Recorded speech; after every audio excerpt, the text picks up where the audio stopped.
So we're going to talk about reasons to photograph a crime scene. We're going to talk about 10 uses of photographs that you might or might not have thought of before, but ways to effectively use photographs at trial. And you can keep that in mind as you are going through the house tomorrow. Did y'all bring cameras? Got cameras on your phones or brought a camera? Awesome. Because I'm going to encourage you to use it tomorrow as you're doing your investigation in the house.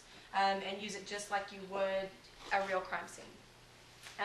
We're going to talk specifically about using photographs in physical abuse cases and for medical evidence as well. So, why should you photograph a crime scene? What's the main goal? Why are you photographing them? Evidence. Evidence, absolutely. So many times, I, as a prosecutor, got child abuse cases that had fewer pictures than a B&E case, or fewer pictures, and I hear most of the prosecutors are nodding, amen, yes, they're treated very differently than property crimes. I don't know if it's because they're harder, if it's because the evidence sometimes has gotten old, the family has moved on, it's harder to get pictures of old houses, but I hope that you leave this course not doing that, and that you will submit a child abuse case with as many pictures as you would a homicide. You need to treat them the same way. So I told you this morning a little bit about the 3 children who had been locked in a room for 3 years. They were the biological children of the father and the stepchildren of the mother. The mother had 2 children from a different family, different father, and then had 3 children with this father. So you've got a whole bunch of kids living in this house, this very blended family. The 3 stepchildren are living in one room together. They stay in that room 24/7 for 3 years. It comes to light because the mom and the oldest of the bad kids have a knockdown drag out at one point, and it becomes physical, and she hits him. The oldest daughter, that's a biological daughter of the mother, had gone to visit her dad in California for the summer. By the way, all of Mom's other children have different fathers, so there's a lot of drama associated with that side of the family. And the family goes to the airport to pick her up. The 3 bad kids, according to Mom and Dad, have to stay at home. They don't ever go anywhere.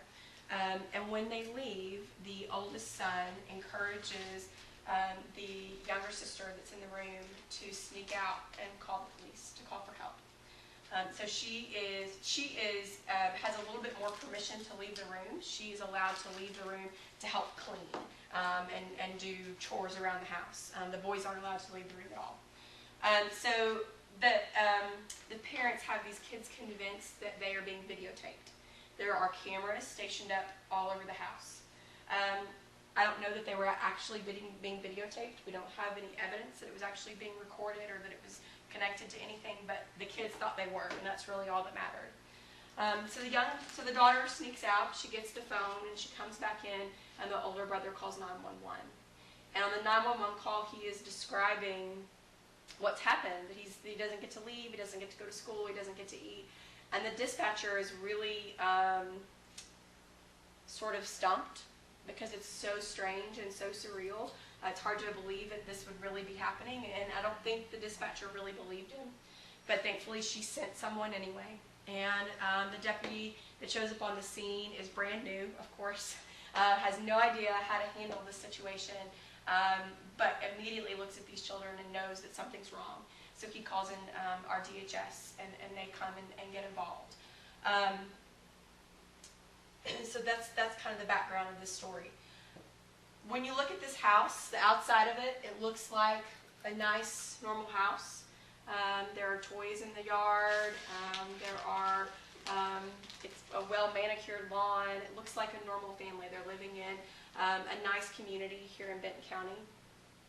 When I showed the 3 children in the room this house, one of them had never seen the play toy, the slide and stuff that's in the front yard. One of the others had never seen a fence that had been put up in the front yard. They were oblivious that those things were out there. And this is the bedroom of the 3 children. It's kind of sparse, but it looks like a normal bedroom. It doesn't look like a torture chamber. It doesn't look like someplace that would be that awful to live in. And these were the 2 pictures that I initially got when the call came in. These were not going to be enough.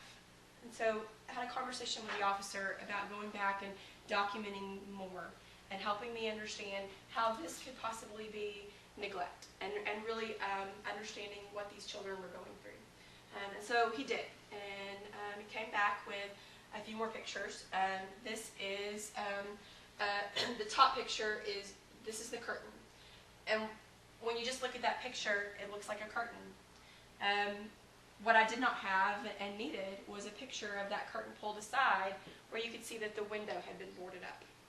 So the kids couldn't see outside and no one could see them. That would have been very powerful evidence to have. Instead, we were left with trying to describe that. This picture here is of the trash can, and we're going to get to that in a few minutes. But I just kind of wanted you to see there's no toys, there's no books, there's nothing fun in this room. There's a poster, but that's it. There's nothing else stimulating for these children who are spending all of their time in this room.